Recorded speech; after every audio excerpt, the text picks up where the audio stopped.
বর্তমান সময়ে ইনফরমেশন একটি অত্যন্ত গুরুত্বপূর্ণ ইস্যু। বিশেষ করে সঠিক ইনফরমেশনের অভাবে অনেকে মিসগাইডেড হয়ে যান, আবার প্রপার ইনফরমেশনের কারণে অনেকে জিরো থেকে হিরো বনে যান। তো টেকনোলজিক্যাল অ্যাডভান্সমেন্ট এবং পৃথিবীর এগিয়ে যাওয়া সব কিছু মিলিয়ে 2025 সালে যারা কানাডাতে আসতে চাচ্ছেন প্রফেশনাল সেক্টরে, বিশেষ করে স্কিল মাইগ্রেশন নিয়ে যারা কানাডাতে মুভ করবেন, তাদের আসলে ভবিষ্যৎ ফিউচারটা কীরকম হতে পারে, কিংবা যারা পড়াশোনার জন্য কানাডাতে আসবেন বিভিন্ন ডিসিপ্লিনে, তো এই পড়াশোনাগুলো করার ক্ষেত্রে কোন সেক্টরগুলোতে কী অবস্থা বিরাজমান, অন্তত কানাডাতে আপনার জব প্রসপেক্টটা কীরকম হতে পারে, সেই সম্পর্কে একটি ইন্টারন্যাশনাল কোম্পানির সার্ভে রিপোর্ট নিয়ে আজকের আলোচনাটি সাজানো। আপনাদেরকে সঠিক তথ্যগুলি দিয়ে সহযোগিতা করার উদ্দেশ্যে মূলত আমাদের আজকের আলোচনা। আশা করছি পুরো ভিডিওটি দেখবেন, আমাদের সাথে থাকবেন। Report identifies occupations set for salary increase in Canada 2025। তো ইউজুয়ালি সব সেক্টর একসাথে বুম করে তা কিন্তু না, অনেকগুলো সেক্টর আছে যেগুলো বুম করতে যাচ্ছে, সেগুলোকে ফোকাস করেই মূলত 1000 প্রফেশন থেকে বাছাই করা কিছু প্রফেশন নিয়ে আমরা মূলত কথা বলবো, যেগুলোতে স্যালারি ইনক্রিজ হওয়ার পসিবিলিটি অনেক বেশি 2025 সালে কানাডাতে। তো এই রিপোর্টটা অ্যাকচুয়ালি আমরা পেয়েছি র্যান্ড ইস্টার্ন কানাডা নামক একটি প্রতিষ্ঠান, যারা আপনার 2025 সালের স্যালারির কীরকম হতে পারে, প্রফেশনাল সেক্টরগুলোতে কি অবস্থা বিরাজমান হতে পারে সেগুলো নিয়ে অনেক গবেষণা করেছে। তাদের সেই তথ্যের আলোকেই মূলত আমরা আজকের আলোচনাটি করব। দি recruitment companies 2025 salary guide covers over 1000 sectors of activity across Canada, providing an in-depth look into salaries for entry-level, mid-level and senior-level roles across the country. তো সবাই তো একই লেভেলে জব করবেন না, বিভিন্নজন বিভিন্ন লেভেলে এসে এন্ট্রি করবেন। কোন লেভেলে কী ধরনের জব প্রসপেক্ট, স্যালারি পসিবিলিটি রয়েছে সেটা আপনারা জানতে পারবেন আশা করছি আজকের আলোচনা থেকে। If you are looking to enter or succeed in the Canadian workforce, here are some of the professions and sectors identified in the report. Salary range entry লেভেলের ক্ষেত্রে দেখা যায় যে আমরা 1 বছর থেকে 3 বছর এটাকে এন্ট্রি লেভেল ধরতেছি, 4 বছর থেকে 7 বছর এটাকে ধরা হচ্ছে মিড লেভেল, এবং সিনিয়র লেভেল ধরা হচ্ছে 8 থেকে 12 বছর। তো এই অভিজ্ঞতাগুলোর আলোকে আপনাদের কী রকম প্রসপেক্ট সেটা এখানে জানতে পারবেন। ইনফরমেশন টেকনোলজি সেক্টরে আপনারা যদি চোখ বুলাই তাহলে এখানে দেখা যাচ্ছে এই সেক্টরে বুম করার যথেষ্ট পসিবিলিটি রয়েছে। With digital transformation top to mind for many companies, it's good time to be working in IT. According to the report, cloud architects could see their salaries rise by 10%. তো cloud architecture সেক্টরে যারা রয়েছেন তাদের 10% salary increase হবে।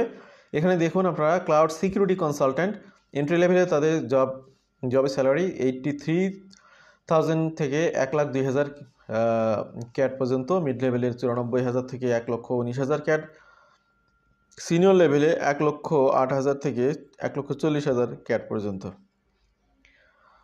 এরপরে cloud ইঞ্জিনিয়ারদের ক্ষেত্রে 86,000 থেকে এন্ট্রি লেভেলে 86,000 থেকে 1,16,000, মিড লেভেলে 1,01,000 থেকে 1,37,000 এবং সিনিয়র লেভেলে 1,18,000 থেকে 1,55,000 কানাডিয়ান ডলারের আর্নিংয়ের সুযোগ হবে।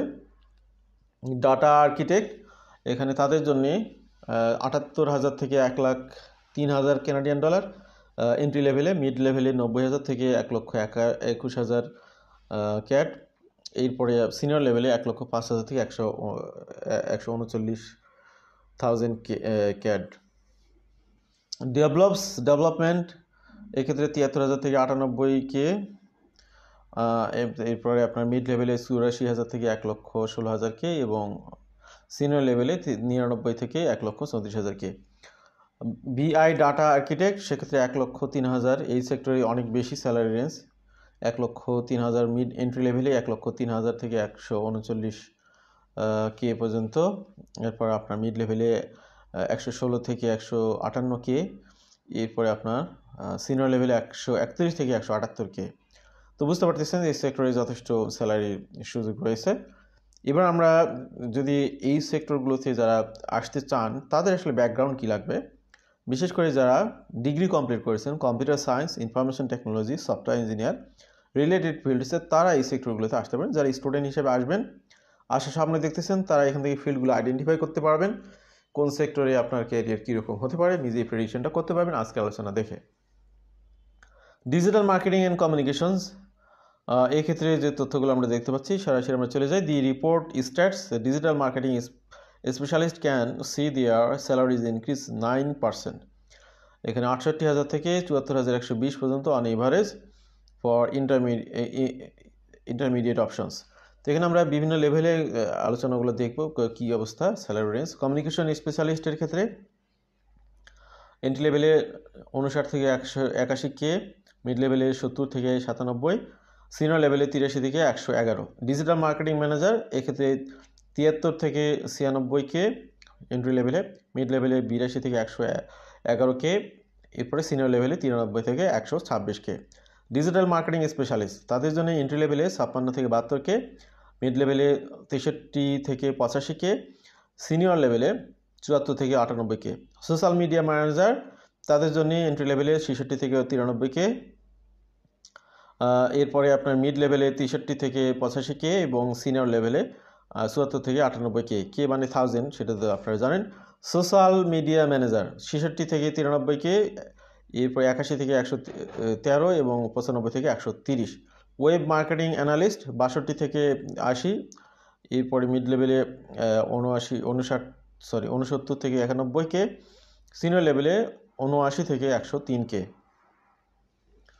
তো এইগুলো যদি আমরা একটু ব্রেকডাউন করি যে কোন সেক্টরে পড়াশোনা থাকলে এগুলোতে জব করা যাবে এই প্রসপেক্টে। Bachelor degree in marketing, communications, journalism, English, public relations or business is an asset. তো এই হলো অবস্থা, আনুষঙ্গিক কথাগুলো বলবো না, সময় কম। ফিনান্স প্রফেশনালসের ক্ষেত্রে আমরা দেখতে পাচ্ছি এখানেও স্যালারি ইনক্রিজ হওয়ার পসিবিলিটি রয়েছে 7% 2025 সালে। অ্যাকাউন্টেন্টদের জন্য এখানে ফার্স্ট ইয়ার অর্থাৎ আপনার 1 year এক্সপিরিয়েন্স যারা গ্যাদার করেছে তাদের জন্য 75 থেকে 86K, 3 বছরের উপরে যাদের অভিজ্ঞতা রয়েছে 80 থেকে 93K, 5 বছরের উপরে যাদের অভিজ্ঞতা রয়েছে 86 থেকে 101K। ফিনান্সিয়াল অ্যানালিস্ট 82 থেকে 93K, এরপরে আর 89 থেকে 107K, এরপরে 97 থেকে 115K। কন্ট্রোলারের ক্ষেত্রে এন্ট্রি লেভেলে 97 থেকে 136K, এখানে স্যালারি রেঞ্জটা বেশ ভালো, স্টুডেন্টরা এইটাকে সিলেক্ট করতে পারেন। 3 ইয়ার উপরে যাদের অভিজ্ঞতা তাদের 125 থেকে 177K, 5 ইয়ার্সের উপরে থাকলে 151 থেকে 207K। এক্ষেত্রে যারা যে সেক্টরগুলোতে পড়াশোনা করতে হবে, bachelor degree in accounting, economics, business administration could be helpful, a masters degree could help in specialization. Those interested can also look at getting certified. Some accounting programs to pursue in Canada include this Chartered Professional Accountant, CPA, and Chartered Financial Analyst. তো CPA, CFA এগুলো কোর্সে আপনারা choice করতে পারেন। Human রিসোর্সের ক্ষেত্রে human রিসোর্সের বিভিন্ন ডিপার্টমেন্টে 12% স্যালারি ইনক্রিজের যথেষ্ট পসিবিলিটি রয়েছে।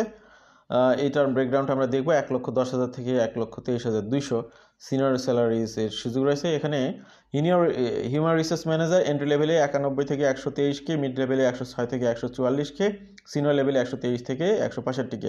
হিউম্যান রিসোর্স কন্ট্রোলার ক্ষেত্রে কোঅর্ডিনেটরের ক্ষেত্রে 52 থেকে 68K, মিড লেভেলে 58 থেকে 77K এবং সিনিয়র লেভেলে 66 থেকে 87K।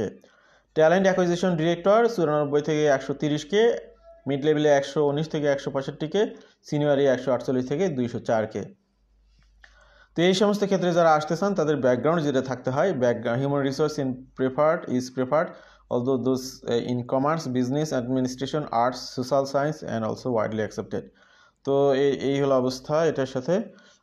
এবার automation engineers and specialized skills, এই ক্ষেত্রেও যথেষ্ট পসিবিলিটি রয়েছে। এই স্লাইডে অনেক পড়াশোনা, আমরা এগুলো পড়ছি না, সময় লাগবে, আপনারা বিরক্ত উদ্যোগ করতে চান। এখানে 8% ইনক্রিজের সুযোগ রয়েছে। অটোমেশন অ্যান্ড টেকনিশিয়ান এক্ষেত্রে এন্ট্রি লেভেলে 26 থেকে 33K, মিড লেভেলে 29 থেকে 39K, সিনিয়র লেভেলে 35 থেকে 45K।